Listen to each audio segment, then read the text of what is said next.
for getting back here as quickly as you're able. We're excited to continue with the programming that we have planned for you. And this particular panel discussion is one that I've been very excited about since we initially conceived of it many months ago. So I want to remind you that right now you have some of these white note cards on your table. I encourage you to use those note cards as this panel discussion is going on to write down any questions. We're going to have some AEP staff walking around to collect those cards, and we will build in time at the tail end of the panel to address any questions that you might have, time permitting. But in the meantime, but prior to that, I want to introduce you to our terrific group of panelists to talk about what we believe is an incredibly important topic. First and foremost, moderating the panel is Ayanna Hudson. Ayanna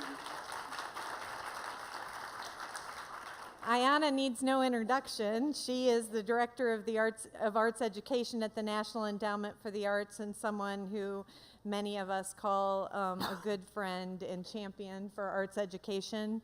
I personally am grateful to Ayanna because she is the one that helped me craft this panel discussion and make this a huge priority for the Arts Education Partnership. Joining Ayanna to her left is John Paul Hayworth. John Paul is the Executive Director of the District of Columbia State Board of Education, and he brings experience and expertise as a state board leader himself. Further down to the left is Leticia Buckley. Leticia is the Acting Executive Director of the Los Angeles County Arts Commission, and she has proven herself to be a true leader in driving diversity and engagement within the arts. Please join me in welcoming this panel, and thank you, Ayanna, for serving as the moderator.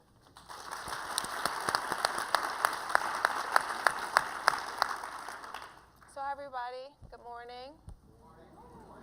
So today's plenary panel, Building Leadership Capacity Through Diversity, Equity, and Inclusion, is a topic that is very, very near and dear to my heart. After 20 plus years or so in the field as a very proud arts education administrator, I have been dismayed over the years as I even look around this room that I am still only one of very few people of color in the field. So while I am extremely passionate about this topic, by no means am I an expert. It's something that, that drives me and, as I said, is near and dear to my heart. And like many of you in this room, I've thought long and hard about these words and tried to figure out exactly what they mean. Diversity, equity, inclusion. And I imagine if we poll everybody in this room, we would have as many different definitions of these words. And I also imagine that some of us have thought about these words a lot, and what they mean to us as an individual, and what they mean to our organizations. And for some of us, it may be the first time that we're actually entering into this discussion. And I'm fairly certain of the wide range of definitions and engagement on this subject because last year, the National Endowment for the Arts, in partnership with the National Assembly of State Arts Agencies, and I'm acknowledging Pam Breaux here, President and CEO of NASA. So together, we manage the Professional Development Institute for State Arts Agency Arts Education Managers. And last year, at our 2016, what we call PDI, we did a deep dive into this topic. And we focused on inclusion, diversity, equity, and access. We spent 2.5 days, like I said, doing this deep dive, examining these definitions. Again, what do they mean to us? What do they mean to our organizations? We examined ideologies of difference. We examined ideologies of bias. We explored our own personal identity. And we also developed next steps to advance this work both within our arts agencies and as well as the larger arts sector. And so I know firsthand from this work that we did last year that sometimes these conversations can be really, really uncomfortable.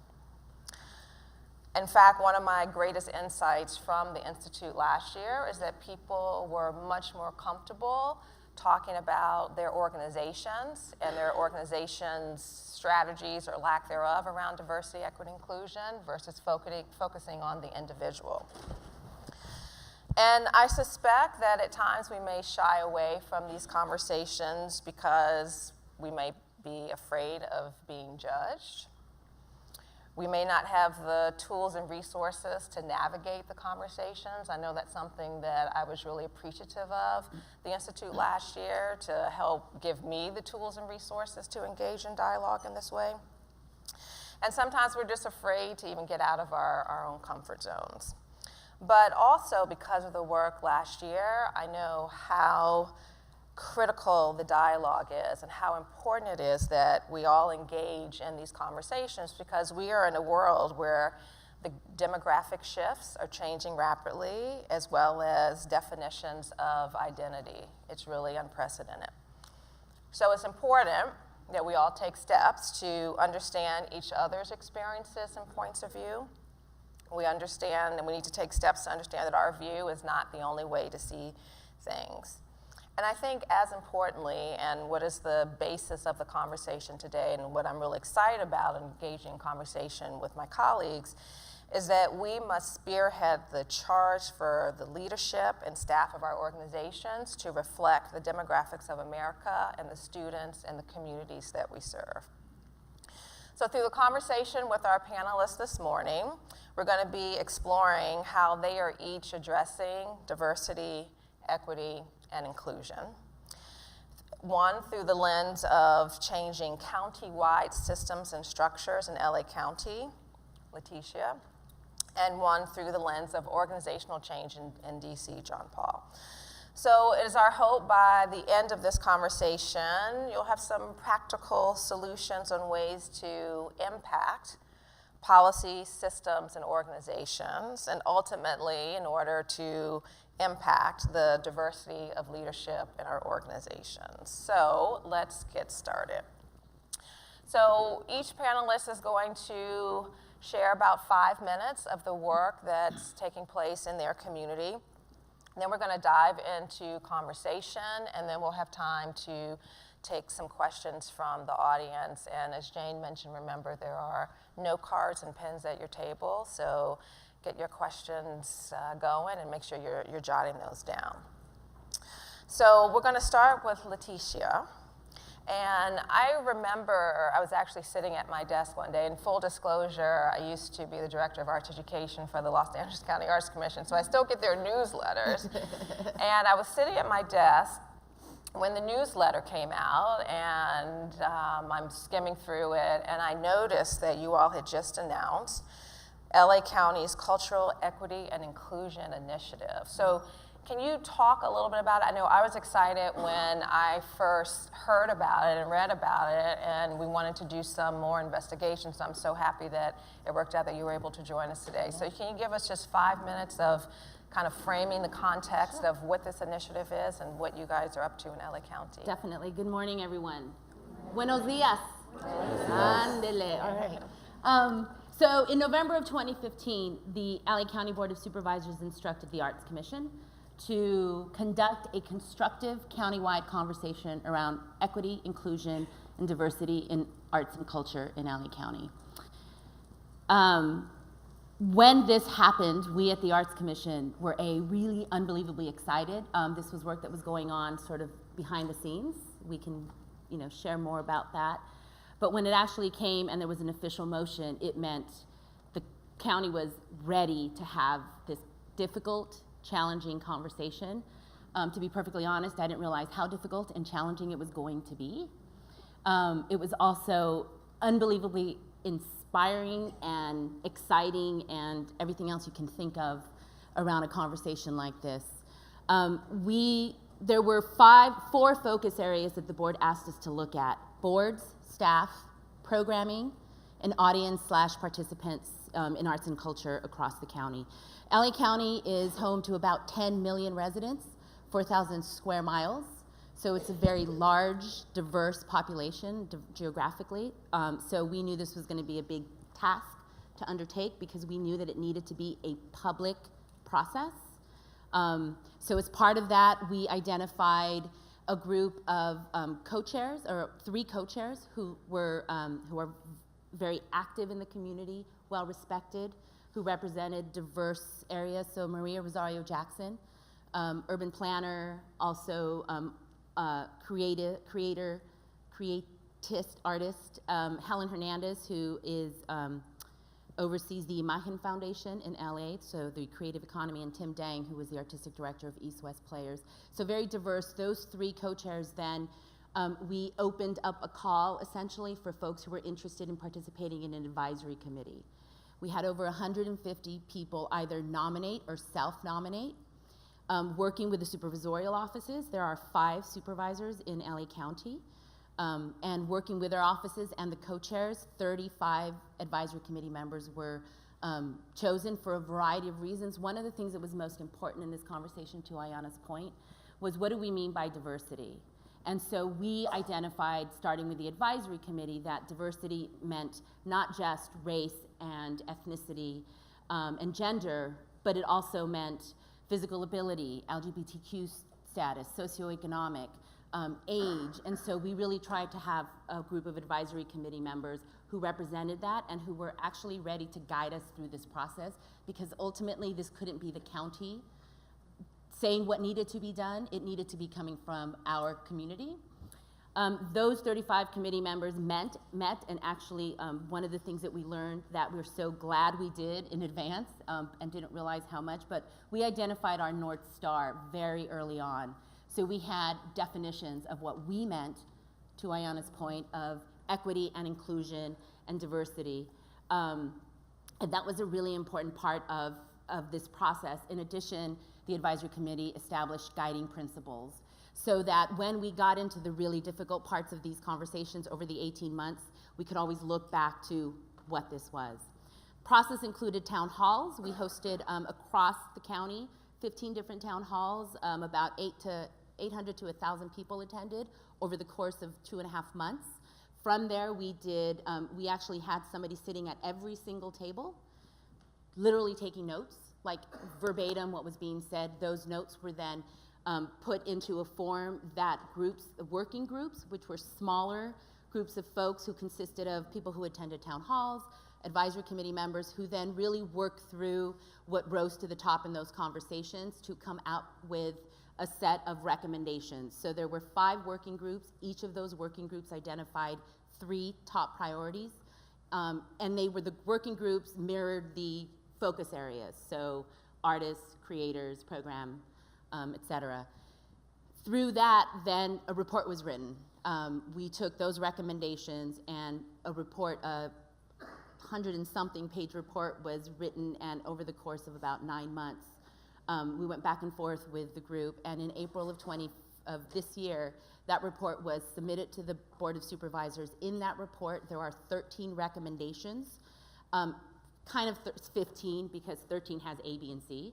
13 is actually the arts education recommendation, but the reality is arts education ran through everything we discussed. At every single town hall we participated in, there was at least one table that did nothing but talk about education, arts education, in their communities, in their schools, not just for students, but for parents. So through this process, so it was hard, you couldn't avoid including it in these recommendations because it's such an integral part. In April, at that time, the Board of Supervisors passed another motion that said, let's find funding for these 13 recommendations. We identified costs to actually implement. And if I can point out, one of the really important things of this process was that we needed to have actionable recommendations at the end of it all. So there are a lot of people in Los Angeles County who have been having these conversations for 30 or 40 years. Many of those participated in the advisory committee. A couple of them walked out at a couple meetings because they weren't happy where the discussion was going. But at the end of it all, they stayed because we did come up with real actionable recommendations. The other thing that was important is that the county wanted it to be something that the county could hold somebody accountable for. So it couldn't be just any organization, but we provide, anybody that we provide grants to, anybody that the county works with or has contracts with, departments within the county. So out of those 13 recommendations in June, we received funding for 5 of those. So we are now in the process of implementing these recommendations that include a county cultural policy. We believe, based on everything we've looked at, that we will be the first county to have a cultural policy in place. And so we're gearing up for what we anticipate being another long, intensive public process, but an important one. We also, there's also a recommendation for all grantees starting next year that a requirement will be that they have to have either a plan, a statement, or a policy around equity, inclusion, or diversity. It has to be board approved, so you can't even apply unless that's in place. So this year we're going to be doing a whole bunch of technical assistance to work with organizations. We also, a creative strategist, which means embedding an artist in residence in county departments. So we receive funding for that. We've actually been doing that a lot through some of our civic artwork, where we've called them creative strategists. My predecessor, Laura Zucker, who I know many of you know, creative strategist was a name that worked, and it seems to be the one that everybody understands, but essentially it's an artist in residence in a county department. We've identified 2 for this year, and there'll be an additional 2 every year funded, so these artists will actually receive some support, funding support to support departments to implement a particular engagement strategy or whatever it may be, so we're in that process now. And I'm trying to remember the teen pathways, so essentially establishing, doing a scan of the field and establishing a program around teen pathways. We know that students, there's internships and a number of things at the college level, but what do we do, how are we supporting kids, teenage, in prepping them for the creative workforce, creative occupations, which is a big, huge thing for us in Los Angeles, as you can imagine. We also got a private developer funding. We now have 1% civic art policy in Los Angeles. Incorporated areas, 1% of development, planning and design goes to art. We are now looking at doing that in unincorporated areas. LA County has over 140 unincorporated areas, oftentimes the least resource areas. So for us, this is just the beginning, and so we're really very excited about seeing it to the next step.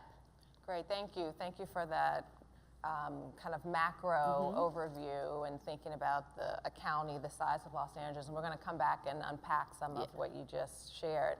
And I want to turn now to John Paul. So we've talked about LA County, which is, you know, a macro, super large county. So now let's talk about what this work can look like at an organization. So John Paul, can you talk about your efforts at the District of Columbia State Board of Education? Sure. Good morning, everyone. So thank you very much for having me. This is a really important conversation for all of us to have, especially in the District of Columbia. The State Board of Education is only about 3 years old, although it's existed on paper for about 10. For most of those time, it was actually more or less a rubber stamp organization that was run by the Office of the State Superintendent for Education. We are the only independently elected education body in the District of Columbia.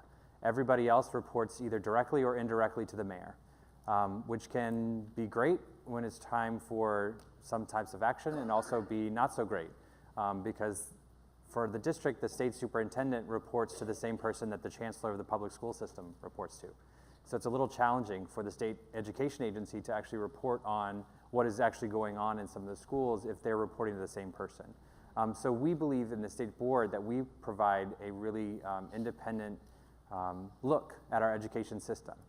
We are, as I said, the independently elected board is 9 members. We represent the exact same geographic locations as our members of our legislature. We represent the same numbers of people, we represent the same students and the same parents. And so we believe that we have a very strong obligation really to bring a microphone to them, to our parents, to our students, and to our teachers, to make sure that we are hearing what they're experiencing in their classrooms and in their schools. The state board, I joined the state board about 2 years ago, it was 2 years ago July, as the very first full executive director.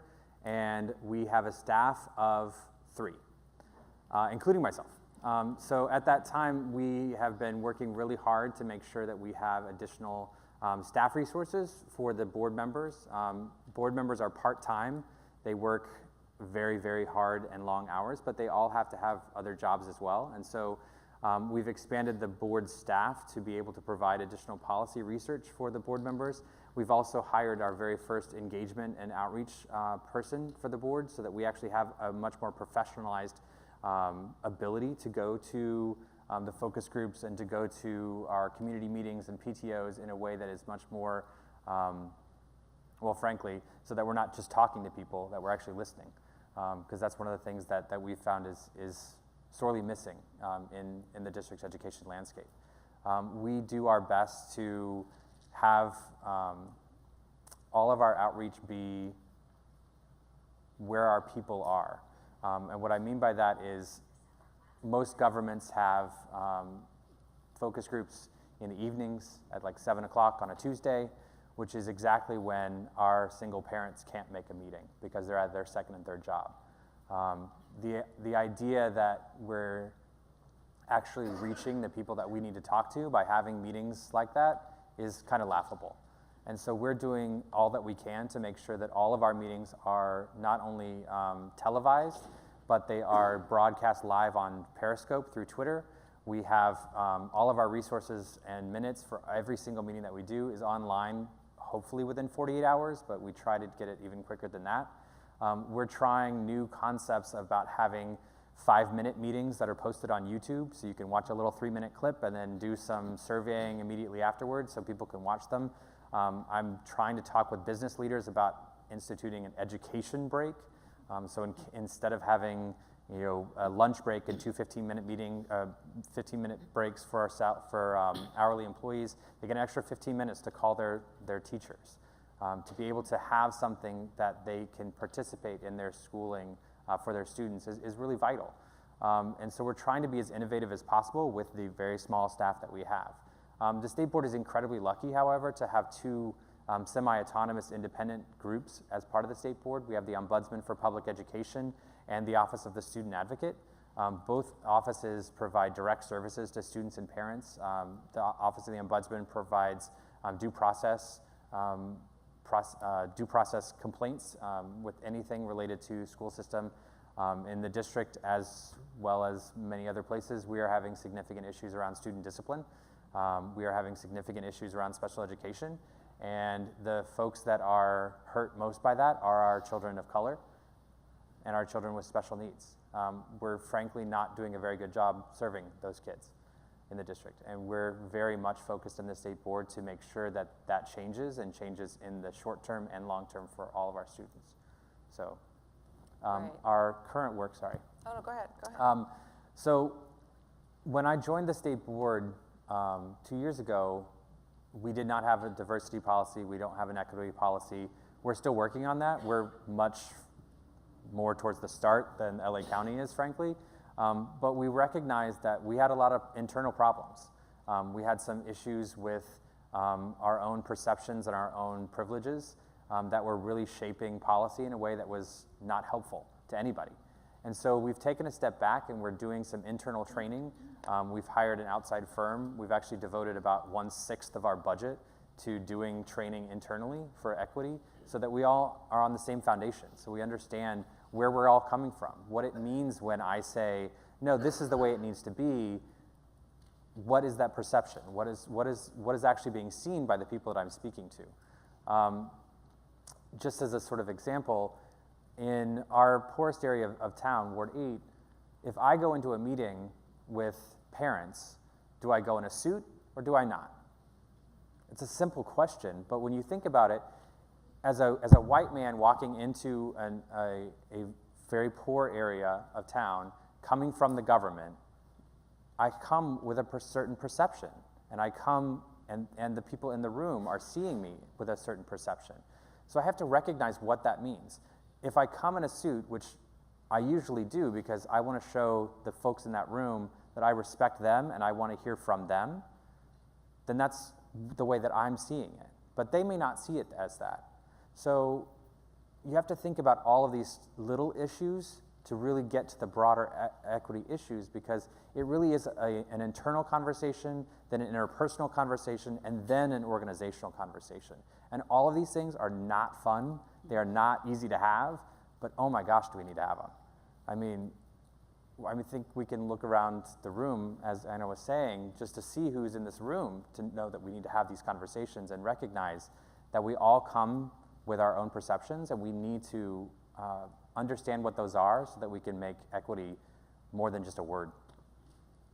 Great, thank you, John Paul. So one of the things that I mentioned, that Leticia, I heard you mention, and John Paul, you mentioned as well, was this idea of how these conversations can be really uncomfortable. And you were like very, very uncomfortable. Some people got up and left, and you talked about it as well. So just briefly, can you guys talk about how do you push through that discomfort? We've all agreed that these are important conversations to have. We have acknowledged that they can be very uncomfortable, but how do you move past that to be able to engage in meaningful dialogue? So in our situation, we were facing in our advisory committee some conversations that, again, you've got folks who have been around the table for a long time talking about these issues and feeling in many ways frustrated. We had folks who were representing culturally specific organizations and also folks who were representing the big guys, you know, the big performing arts venues in town. And there was some pushback between both of those, and there was some real, everybody came to the table, I 100% believe, authentically and with a genuine desire, but not checking their privilege. I mean, that's the reality of it. And so in those conversations, people got up, people left, took the minute that they did, and then we, as the staff, actually went out and met with people individually. Just had the time to listen, to hear what was frustrating people, what were the big issues that were rising, and then in some ways played peacemaker, for lack of a better description, in that being able to sit down and just listen on both sides and try to paint the picture and share what was going on, and also encouraged each of them to have conversations with each other. Surprisingly, in this group of people, all committed people who are committed to the community and well respected hadn't actually all been in the same room together ever. And so for many, this was the first time they were even sharing space. And so it was really just, it was a lot of work. It was taking the time to sit, have those conversations, to listen, and encouraging them to do the same. And I have to say, every single person stepped up, every single person at their pace came back and entered the conversation. And again, we were able to walk away with some real actionable recommendations with some funding. I think for me, the two phrases that I try to keep in mind with this issue is be vulnerable and be bold. You have to be able to open your heart and really look at yourself and see where you come from, what you're bringing to the table, because all of us that are in this room bring so much to arts education and to what we're doing in our schools. We also bring a lot of other things with us, our extra baggage, our experiences, all these types of things. And so you have to be vulnerable. You have to be willing to be wrong. I've certainly been wrong a lot in this job, especially around this issue, because I just didn't understand. I'm from Kansas. I went to college at Baylor. I mean, should wear a sign that says privilege. I mean, but until I took this job, I never would have been able to sit on the stage and actually talk about that privilege in a way that is, I'm trying to at least be as open as I possibly can, so that reflects the boldness. If you have a question about something, ask. And please don't put it in an email. Oh my gosh. Please ask people to their face. I mean, please talk to people. If you have a dialogue and start that dialogue, start the conversation, that's the start of all of this work. You have to be, like I said, be vulnerable and be bold. So you said something really interesting. You said you have to look at yourself and check your own privilege. And Leticia, you talked about listening and listening to others, and that I heard you say the staff went out when you acknowledged that there was a problem or someone's feeling uncomfortable, and you would actually go and talk to them. So I'm curious, in both of those situations, how do you develop the personal capacity to actually engage in that way? How do you check yourself? How do you recognize your own privilege? How do you have those meaningful conversations so people feel like you're really hearing them? Because that seems like that's a big part of the work that I've heard you both talk about, that it kind of starts with this internal piece. In fact, John Paul, you said it's the internal conversation that you have to have before you even begin to have the organizational conversation. So how do you develop the personal capacity to engage in this work? Wine. No, I mean, for me, I mean, my experience was honestly, I was testifying at a hearing, and during the hearing was accused of discrimination. And so that was, you know, jaw-dropping, eye-opening, whatever those words are, but I was devastated. I mean, I had no idea that what I was doing or what I was saying could be seen as being discriminatory, and it was heart-wrenching. I mean, it was just so beyond any type of what I thought of myself. And so it took me a lot of really deep thinking and a lot of conversations with friends, like, is this who I am? Is this what I'm seeing? Is this what I'm presenting to people? And realizing that the things that I was saying could be perceived as being discriminatory, even though it wasn't what I meant, the perception was that. And so having that really jaw-dropping conversation, or having that experience, was really the start for me of being able to look into privilege as a sort of a research term, but also an understanding in myself. I certainly started to read everything that I possibly could about the history. I'm a history major, so I go back to history. But the history, you know, of discrimination in our legal system and in housing and in education and all these types of things goes back so, I mean, it's hundreds and hundreds of years, really. And so learning about what it actually meant and what it means to me and how to recognize it in myself was where I started. So I grew up in East LA in Los Angeles. So I'm Latina, first generation to go to college. So in many ways, I thought I understood this conversation because I'd lived it. But also through this process, realized my privilege. I went to LMU, Loyola Marymount University. I went to a four-year university straight out of college.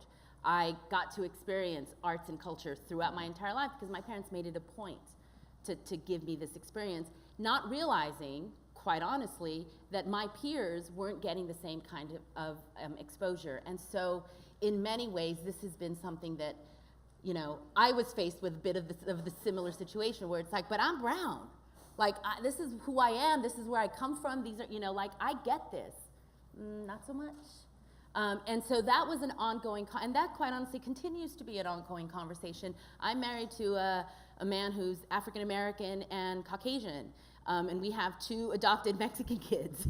So we're like, woo, all over the place.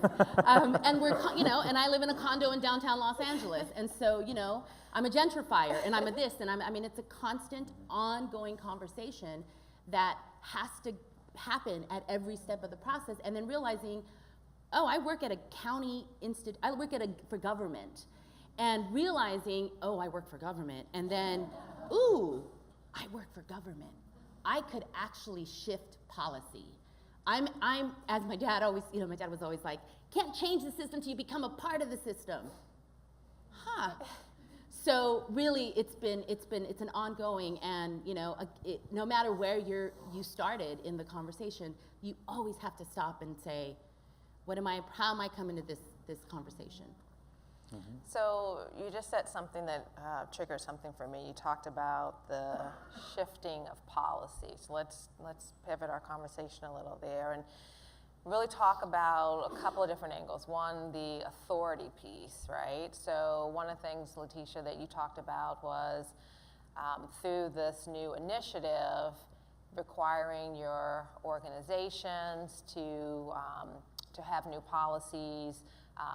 So can you talk a little bit about the authority piece in this? Because one of the things that I heard you say before, it might have even been on our planning call, was how do you engage in this work when you have the authority and then you don't have the authority? Because it sounds like part of it, you all do have authority in terms of over the organizations that you fund, but you're also trying to leverage change in areas where you may not have the authority. So can you talk a little bit about that push-pull and how that works? So we were very lucky in the county in that we had just gone through a transition leadership change. There are 5, as I mentioned earlier, county supervisors. At the time that this motion was passed, there were 2 new supervisors on the board. So there were 2 of the 5 were new. And we just recently went through another 2. So now we're actually dealing with brand new in many ways. And so it was, I keep calling it sort of this perfect storm, but a moment in time where we had our authorizers who were saying, this is a conversation we need to have, go figure it out, but we got your back. So do what you got to do. But also realizing that we couldn't do this and expect the over 3,000 plus nonprofit arts organizations in LA County to implement these types of policies. So we had to start somewhere, and again, all coming back to it had to be actionable recommendations. It had to be something we can ask the board to give us money to do, that they could give us money, and that we could then hold people accountable. And so we looked at county departments, and we looked at organizations that we fund. The Arts Commission, on behalf of the Board of Supervisors, funds through a 2-year, $9 million grant program, about 400 organizations over that course of the 2 years. And so something as, I think in many ways obvious, but also really difficult, is shifting the requirement. And so that's what we're doing. We actually will be, we haven't officially announced it, but it will be, although it's out there, there will be official, and again, in terms of supporting these organizations through the technical assistance process is going to be huge, because for many it's a huge shift for them. But really it was about who could the county hold accountable to start this change?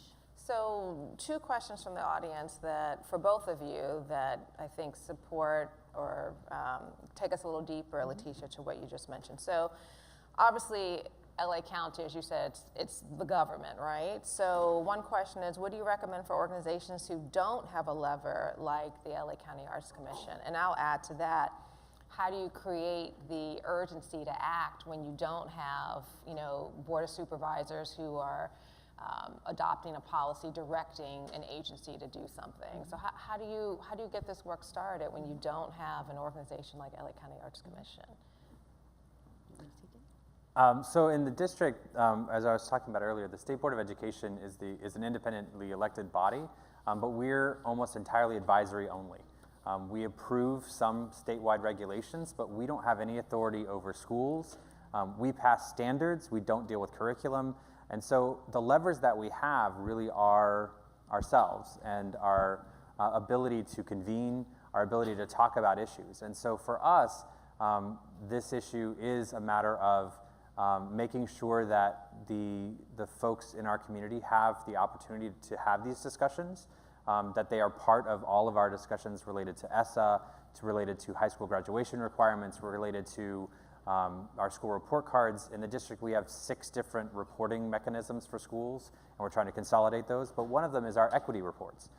So we do have a lot of information out there, but trying to make sure that everyone has an opportunity to talk about it, and to make sure that information is available in all of the methods and ways that parents and students can get to it is one of the ways that we use our lever.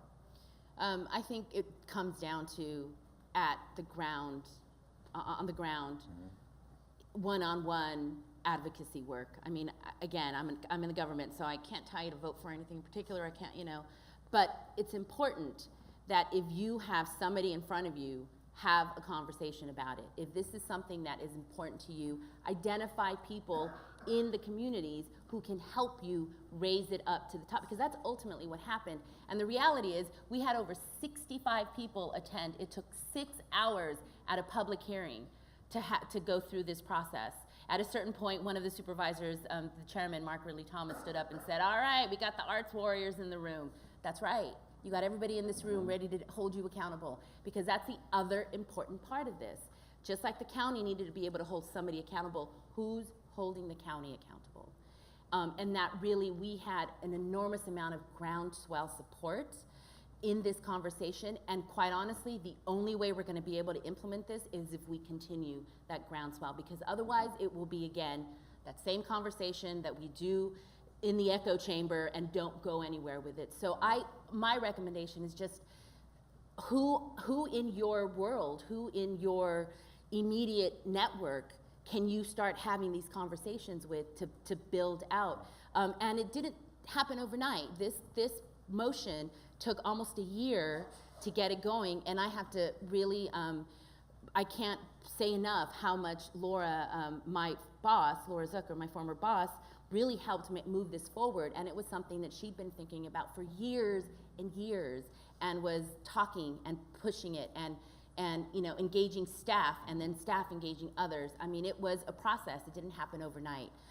So, you know, if anything, like, identify those folks and then just have patience, because it'll happen eventually. So, Letitia, you talked about the various community, countywide meetings that you had, and John Paul, you talk about your work in the community and attending community meetings. So for both of you, briefly, just a question from the audience, how can you invite communities of color into the conversation when they have felt excluded in previous work? So how do you build trust with communities of color? So one of the ways that we're trying to do that is to not hold our own meetings. For us, that means finding the meetings that are already existing for those organizations and asking if you can be a part of it, asking how they want to receive the information from you, rather than saying, okay, well, we're holding a community meeting in Ward 8 and everyone should come, and that's, no one's gonna come to your meeting. Okay, stop having them. But if you can identify the, you know, the largest faith organizations in the area, or if you can identify in the district we have advisory neighborhood commissions, if you can identify the commissioners that may be really interested in this work, they just don't know about it, and talk to them. If you can identify sort of well, I call them neighborhood block captains, but the people in the neighborhood that know everybody, who know exactly what's going on in the neighborhood, who know the kids that are doing the good things and the kids that are not, identify those people. You have the ability to go into neighborhoods and just ask, hey, this is what we're thinking. What do you think? What does this mean to you? What is this phrase? What is this, what is this program? What does it mean? How do we make it better for you? Rather than trying to plan a program that you think is brilliant and wonderful, but has no input from anybody who's actually going to receive the program. That's actually one of the recommendations that we came out with in Sweet. terms of local, I mean, what we learned, again, arts education being one of the most important topics of discussion at town halls. The other was, we got lots of arts and culture in our communities. Help us, support us. Don't tell us what to do, but let us do it and help us do it. And that was just resounding across all of the organizations. And in similar fashion, the way we approach town halls, we've got representatives county supervisors who work within those areas and have strong, deep connections. We also, our advisory committee members, again, we were very specific on who participated, people who had the respect of the community, their communities, who could then in turn identify others. So it really was work. This was work. It wasn't easy. It wasn't a like, here's how we're gonna do this. We had to be really methodical and took the time to identify, and then from there, it just grew. So immediately, the minute we started talking about these town halls, we were getting phone calls from community centers and places that we wouldn't normally engage with, typically around arts and culture, to host these events. And quite honestly, 2 of our recommendations stemmed because we attended some of these events in areas that were not traditional arts and culture locations. So, final question before I turn it over to you all for some final thoughts, but one question from the audience. How can these successful efforts be utilized in rural America, where populations are increasingly diverse, but leadership is not? So LA County, again, 5 districts, over 4,000 square miles. One of those districts is the 5th district, which is Antelope Valley, Lancaster. They consider coming into downtown Los Angeles going over the hill, right? Do not connect with LA. Do not connect with what goes on in Los Angeles. Really very rural in many respects. demographically, geographically, politically different than other parts of the county. And so for us, how we engaged was, again, the same idea of going in, not on our own, but through partnerships and identifying. We'd been doing a lot of work in that district anyway through our civic art program, in terms of public engagement and cultural mapping and asset mapping. And so we had identified organizations that worked in these communities, and went to them and said, here's what we want to do. What do you think? Is this even going to work? And they guided us through the process. So, and the reality is we don't know how this is going to work. We don't. It's just starting. And you know, we've gone this far, and we'll see how we go and we move. But I will tell you, I anticipate as part of this cultural policy planning, we will have some very clear ways in which to address these, because we hope to hear from them as well.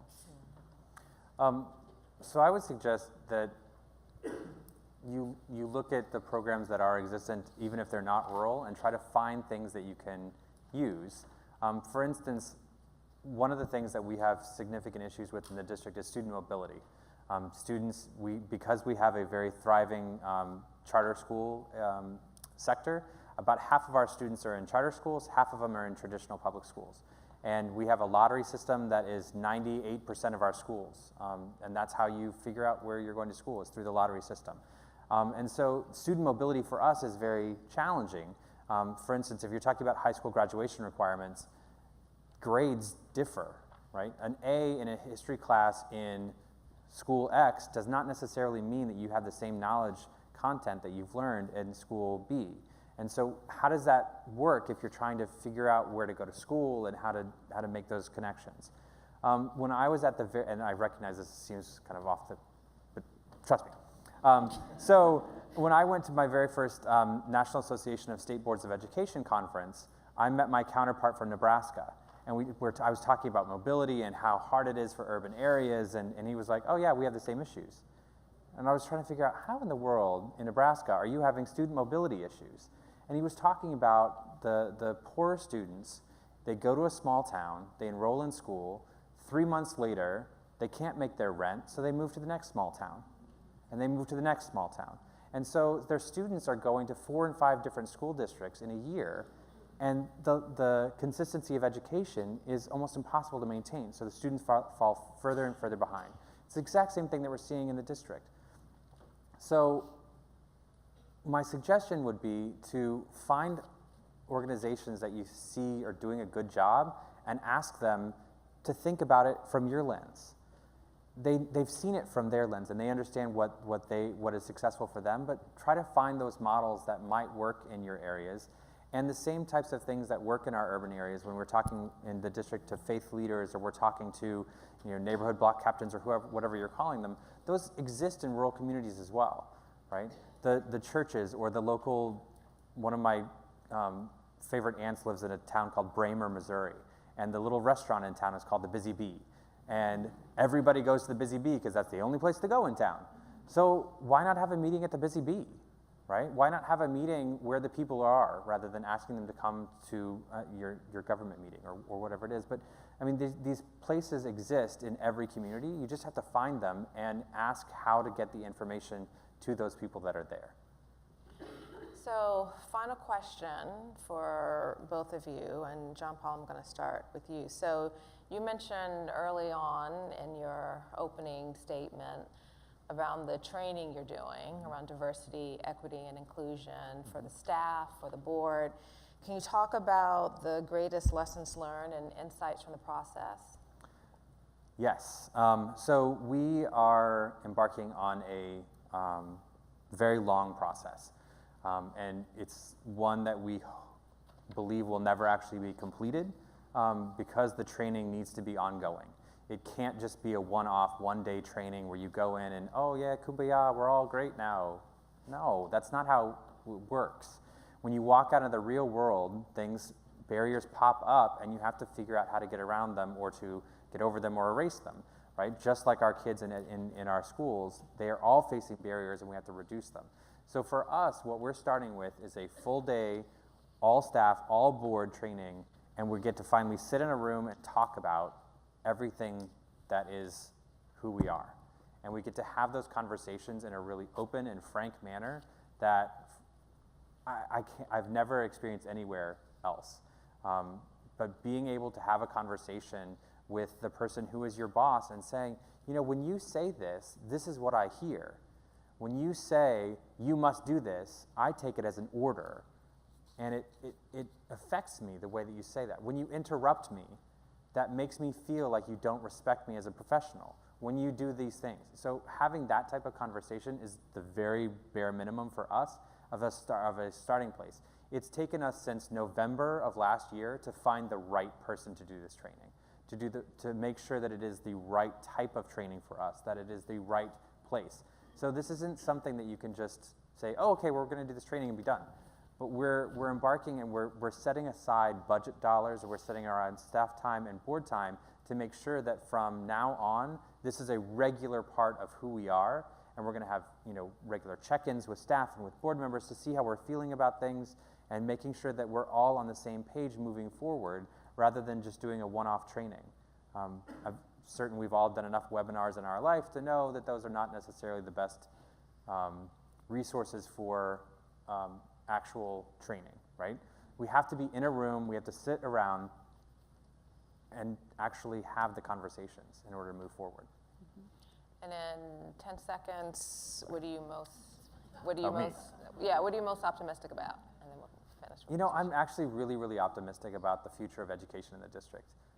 We have such great people involved, and we're all really, really focused on making sure that things are better for our students, and we have a long way to go. And so there is a lot of opportunity for us to make sure that our next group of children don't suffer the way that our current students are, because we're not doing a great job right now. And Letitia, final question for you. Early in your remarks, you talked about the 5 goals of the initiative. Can you pick the one, just in a couple of minutes, the one that relates specifically to arts education that you mentioned, and can you describe what diversity, equity, and inclusion looks like in that particular goal? So I don't think I could pick one, because the reality is I think arts education runs through all of them, because you need a board to be supportive, you need a staff to understand. I mean, so I think across the board, it's really part of just the conversation. We happen to have these 5 focus areas, but the reality is it really broadened and was much bigger than that. Your second part of the question? Well, there was one that you mentioned specifically that was, I think, was the final goal, or, and I wanted you to do a little deep dive into what diversity, equity, and inclusion So for looks us like in LA County, we actually have, as you all know, I think you all know, an arts education initiative in LA County that actually Ayanna was one of our founders of that work. Arts for All, we actually just recently changed our name to the LA County Arts Education Collective to be representative of the collective impact work. But ultimately our goal is all students in public schools have arts education embedded in their core learning. Simple. All students include students, for example, incarcerated youth. We're working very closely with the juvenile justice system, or with our probation department in LA County. And so when we talk about that, but it's all in public schools. We have a lot of charter schools, we have a lot of private schools, but really it comes down to having access to arts education in all in every step of the process. You know, this isn't news to any of you in the room.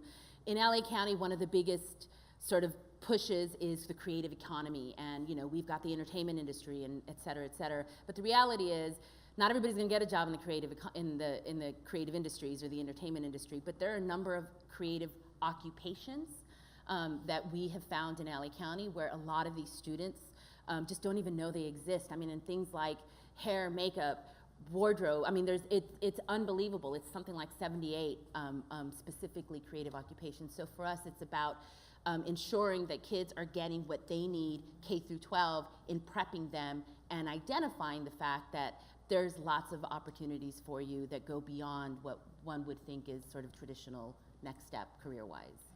And what are you most optimistic about? I'm just optimistic about the fact that we're having this conversation and that we're doing something about it. I mean, I really feel as though this is a time and a place. This has sort of been my personal passion for a very long time. Sorry. And again, I'm raising 2 kids. I'm like all of those reasons. It's like I'm a PTA mom. It's like, all of that is what motivates me. But I'm feeling that there's a real momentum and that there's a real opportunity and that there's real change ahead. And so I'm particularly excited about being part of that and watching it happen. I'm also reminding myself to be patient and to go with it, because we're not all at the same page, but I think ultimately we have the same goal, and that's what I'm excited about. Great. Join me in thanking our panelists for a great conversation.